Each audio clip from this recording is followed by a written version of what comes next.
L'objectif en tout cas de la formation, c'est de pouvoir apporter suffisamment d'informations pour les volontaires, pour qu'ils soient suffisamment rassurés pour partir sur le terrain, tout en ayant quand même conscience des réels risques qu'ils vont prendre, de façon à ce qu'on puisse les prévenir et que tout le monde puisse travailler en toute sécurité. Que les lunettes aillent bien au-dessus. Tu sais qu'il faudra mettre de l'antifog avant, quand tu seras là-bas, avant de mettre ton masque, avant de mettre tout. Avec ça, on peut tout faire, c'est super. On peut aller embrasser les patients, embrasser avec les bras, on peut leur parler, les toucher, les rassurer. Notre ami est psy, donc il va devoir faire beaucoup ça. Et donc s'il ne peut pas toucher ses patients et essayer de les aider comme ça, il n'y arrivera jamais.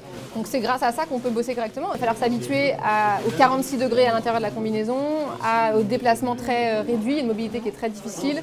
On ne voit que comme ça, donc en fait on ne voit pas grand-chose.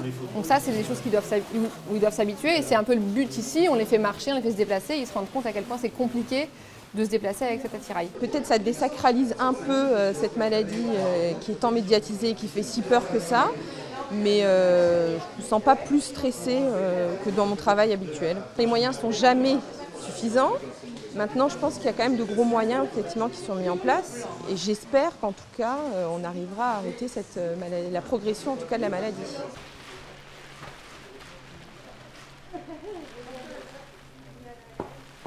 Il faut avoir raisonnablement peur, oui. Si on a peur de rien, de toute façon, on fera une bêtise. Hein. Donc il faut avoir raisonnablement peur. En fait, ce n'est pas l'épidémie qui fait peur, mais il faut être vigilant. Attends, est-ce que tout le monde est prêt ?